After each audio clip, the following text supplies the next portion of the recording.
Bonjour les amis, vous vous intéressez à l'actualité de Free et des télécoms, vous êtes à la bonne adresse sur la bonne chaîne YouTube, c'est Univers Freebox.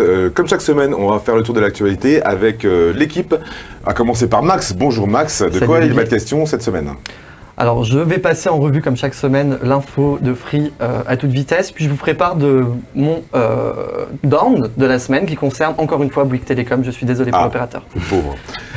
Dimitri, on t'a acheté un petit présentoir à Freebox Mini 4K. Oui. Regardez ça comme c'est magnifique, donc j'imagine que tu veux nous en parler. Voilà, il y a un nouveau Play Store qui est arrivé sur Freebox Mini 4K, je vais vous le présenter. Et ensuite je vous parlerai, tout d'abord je vais commencer par présenter la satisfaction, une enquête de satisfaction des abonnés mobiles et fixes. Ok, ne nous en dis pas plus, on verra ça tout à l'heure. On termine par Lucas, le petit dernier. Bonjour Lucas. Bonjour Olivier. Alors, tes sujets cette semaine? Alors moi, mes sujets cette semaine, d'abord savoir quel opérateur cause le plus de plaintes en général, et également revenir sur le déploiement de la 4G de Free durant ce mois de janvier. Ok, merci, on voit ça très rapidement. Jingle pour notre première rubrique, le gros dos. Cette semaine, l'ARCEP a distribué les bons et les mauvais points aux opérateurs télécoms, en tout cas aux 4 gros, Orange, Free, Bouygues Télécom et SFR. Donc on va faire un petit tour de ce bilan. C'est toi qui vas commencer, Lucas d'ailleurs, tu vas nous parler des plaintes qu'il y a eu sur J'alerte l'ARCEP. Exactement, donc quel opérateur soulève le plus de plaintes auprès de l'ARCEP? Eh bien pour ça, l'ARCEP a mis lui-même une plateforme en ligne qui s'appelle J'alerte l'ARCEP. Elle permet donc aux abonnés et aux particuliers de relever des problèmes de n'importe quel type à l'ARCEP concernant leur opérateur. Donc plus de 2000 plaintes ont été déposées durant l'année 20 000 plaintes ont été déposées durant l'année 2019 sur cette plateforme pour 24 000 au total, donc 4 000 qui ont été faites sur d'autres réseaux. Alors à noter quand même qu'il y a une baisse de ces plaintes. En 2018, il y avait eu 34 000 plaintes, donc une bonne baisse. L'ARCEP l'attribue non seulement au fait que la plateforme J'alerte l'ARCEP ait été moins médiatisée, mais aussi à une satisfaction plus générale auprès des opérateurs, dont vous allez parler après. Donc on a le classement de ces opérateurs. Alors on a Bouygues qui est premier, donc qui soulève le moins de plaintes, avec 13 plaintes reçues, 13 alertes reçues pour 100 000 clients. Free est deuxième, il s'est bien amélioré avec seulement 15 plaintes reçues pour 100 000 clients contre 27 l'année dernière, donc il passe de la troisième à la deuxième place. Quasiment moitié moins de plaintes. Quasiment moitié moins de plaintes, et il est en dessous de la moyenne, donc bien joué Free. En troisième, Orange, c'est le seul dont le chiffre a augmenté, il est passé donc à 19 plaintes, et SFR, toujours bon dernier, mais faut le noter, il s'améliore, qui est lui à 21 plaintes pour 100 000 clients, dont contre 30 l'année dernière. Alors on a également une idée de quelles sont les raisons principales pour lesquelles les abonnés se plaignent. Alors on a une baisse des plaintes, de la proportion des plaintes concernant la disponibilité des services, c'est-à-dire que les gens se plaignent de moins en moins de ne pas recevoir leur connexion, leur réseau ou autre chose du même acabit, mais on a une hausse des alertes concernant notamment la fibre en général et les demandes non sollicitées qui sont de plus en plus fréquentes. C'est quoi une demande non sollicitée? C'est les appels de démarchage et les fraudes par exemple. Il y en a d'autres types, mais ça regroupe un peu tout ça. En tout cas, globalement, ça baisse pour tous les opérateurs. Globalement, ouais, il y a une grosse baisse des plaintes sur la plateforme. D'accord, merci Lucas. Max va nous parler de l'assistance parce qu'il y a un sondage qui a été fait. Exactement, donc à l'occasion de la présentation du bilan annuel de J'alerte l'ARCEP par le régulateur lui-même, un sondage a été présenté, donc mandaté par l'ARCEP et réalisé par Mediabretree. Donc il est représentatif de la satisfaction des abonnés à la fois box et mobile des 4 opérateurs, donc SFR, Bouygues, Orange et Free. Alors résultat, Free affiche la meilleure satisfaction au niveau donc de l'assistance sur les box mais aussi sur le mobile. Suivent dans un mouchoir de poche Orange et Bouygues, et le service client de SFR est largement à la traîne, très derrière sur les 2 segments avec une note de 2,7 sur 5. Et à noter que environ 4800 personnes ont été sondées, donc âgées de plus de 18 ans et disposant d'une connexion fixe ou équipée d'un mobile, donc entre septembre et fin octobre 2019. C'est un sondage représentatif de la population. Représentatif de la population. D'accord, donc chapeau les Free Helpers puisqu'ils sont arrivés premiers sur ce... Ce qui n'est pas étonnant en soi, puisque Free en 2019 avait remporté, faisait partie des 10 lauréats de la meilleure expérience client, avait remporté un prix où Angélique Gérard avait répondu à nos questions. D'accord, on continue avec la suite de ce sondage-là qui a été réalisé, commandité par l'ARCEP et qui a été réalisé par Médiamétrie. Et là, ce coup-ci, c'est la satisfaction client qui a été pris en compte. Voilà, donc on s'avance au Orange est premier, donc avec 7,7 sur le fixe sur 10 comme note. Il a aussi 8 sur 10 concernant le mobile, donc Orange est premier par rapport à ça. Free arrive du coup en seconde position avec 7,6 sur 10 concernant la satisfaction sur le fixe. Et 7,9 sur le mobile. Ensuite, il y a SFR et Orange qui arrivent, ils sont pas très loin. Ils ont SFR et Bouygues. Ouais, SFR et Bouygues, pardon, oui, qui ont aussi des notes au-dessus de 7, pardon, 7 sur 10. Alors l'ARCEP souligne que les classements lors des classements sont les mêmes qu'en 2018. Par contre, ils soulignent une chose, et c'est une bonne chose, c'est qu'il y a une amélioration globale de la satisfaction côté client. D'accord, donc ça s'améliore aussi bien en termes de panne, comme on l'a vu tout à l'heure, ça s'améliore, en termes de satisfaction, ça s'améliore, et sur l'assistance également. Tout est lié. Ok, merci beaucoup pour ce gros dos. Nouvelle information, cette semaine sont arrivées 2 nouvelles déclinaisons de BFM sur la Freebox et sur toutes les box, et également sur la TNT. Altis veut investir dans la chaîne d'information locale. Cette semaine, il a lancé 2 nouvelles déclinaisons, à savoir Grand Lille TV, que vous pouvez retrouver sur le canal 900 de la Freebox, et Grand Littoral TV sur le canal 926 de la Freebox.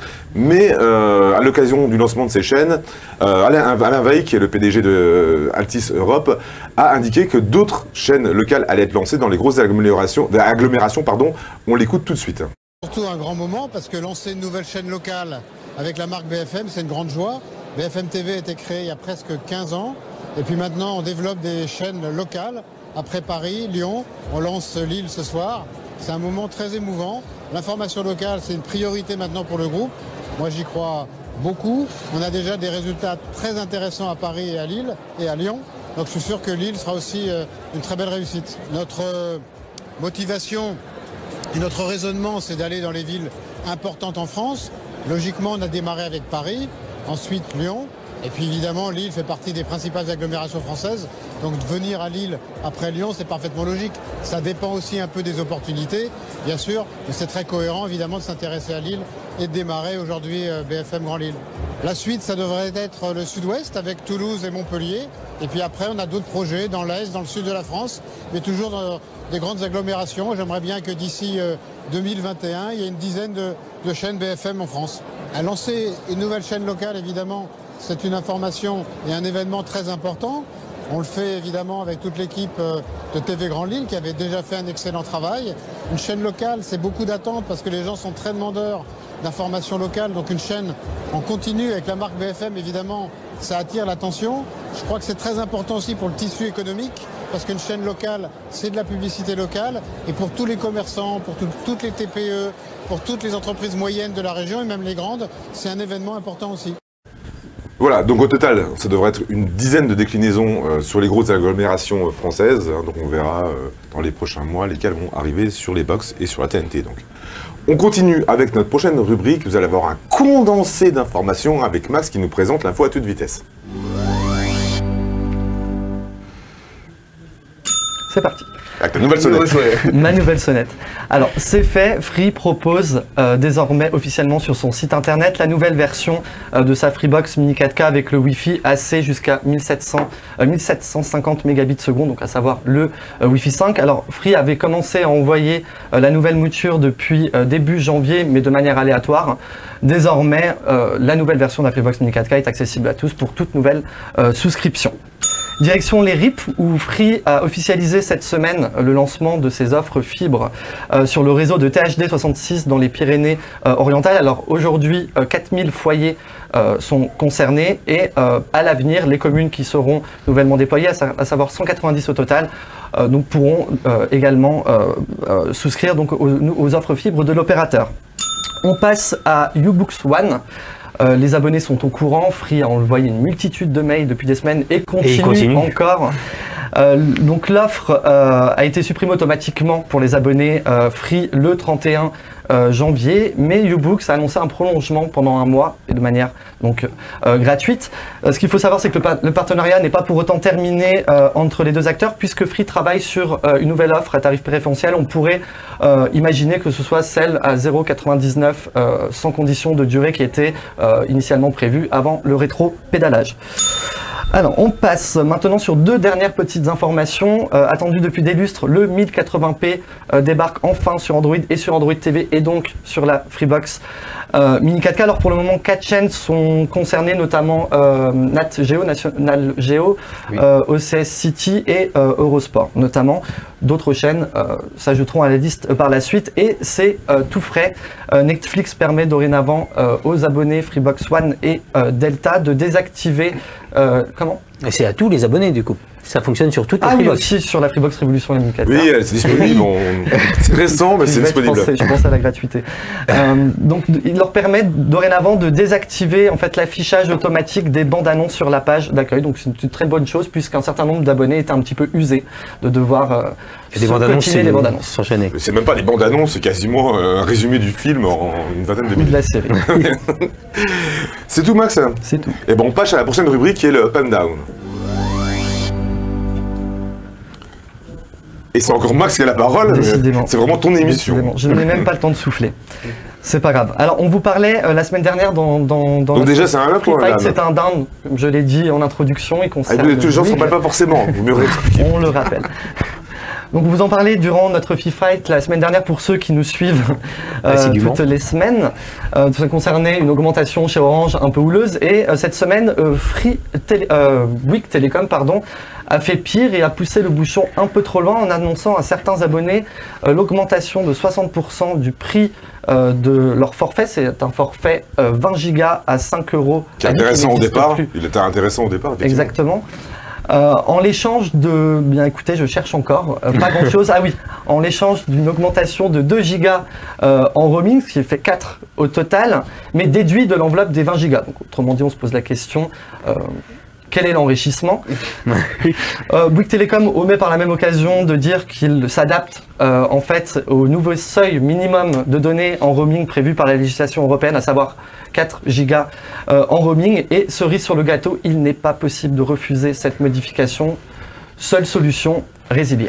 D'accord. Donc c'est un carton rouge. C'est une information importante, hein, c'est minimum 4 gigas, en tout cas pour ceux qui ont suffisamment d'enveloppe data, c'est minimum 4 gigas à présent pour les nouveaux forfaits qui sont disponibles en France Exactement. ou dans les pays de l'Europe. Exactement.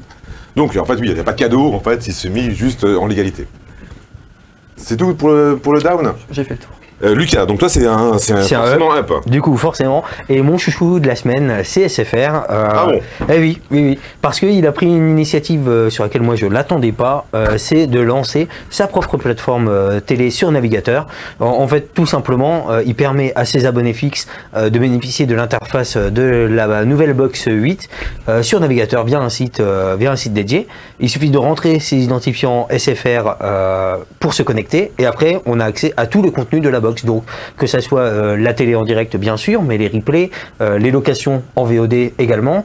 Et pour moi, voilà, c'est une initiative super sympa en soi. Il n'y a pas de surcoût qui a été évoqué, en tout cas pas pour l'instant.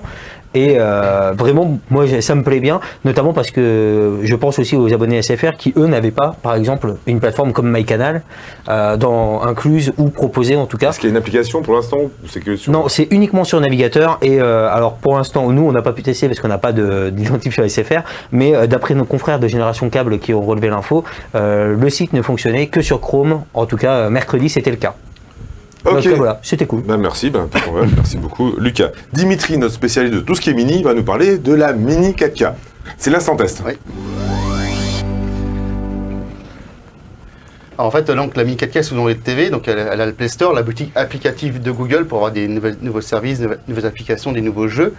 Et ce store est en cours de migration. Là, il y a une nouvelle version qui est arrivée. On l'a sur la nôtre. Donc on va vous montrer d'abord pour commencer l'ancienne version avec des petites captures.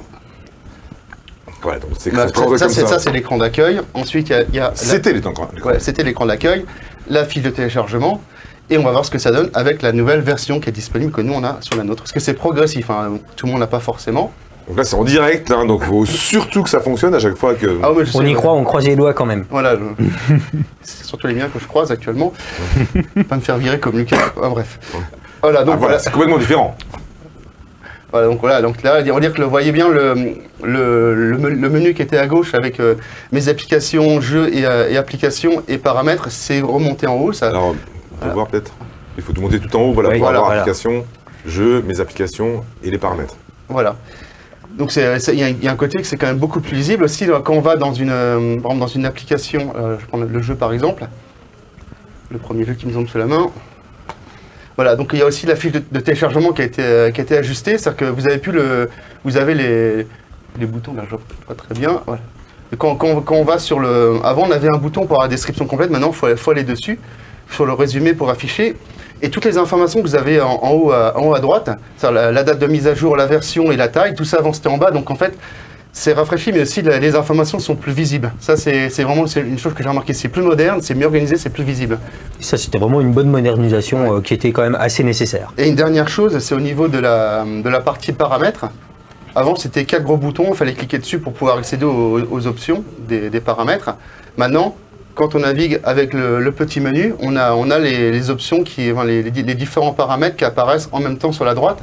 Et du coup, on n'a plus à rentrer dans la section pour avoir accès aux informations. Là encore, c'est une information qui est plus accessible. Et ça, c'est encore un autre...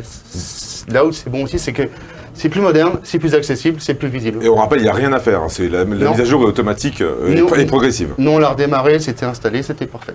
Voilà, mais peut-être que certaines personnes qui ont mis 4 ne l'ont pas encore, mais c'est progressif sur Android TV, c'est progressif. C'est souvent le cas avec les applications sur Android, c'est progressif, c'est pas forcément, tous les développeurs nous le disent, les déploiements sont progressifs. Il faudra encore être un peu patient si jamais vous n'avez pas encore cette nouvelle version. Ok, merci beaucoup pour ce test qui a fonctionné pour une fois, c'est tellement rare. Change, ouais. On continue avec la rubrique suivante qui est le Free Fight.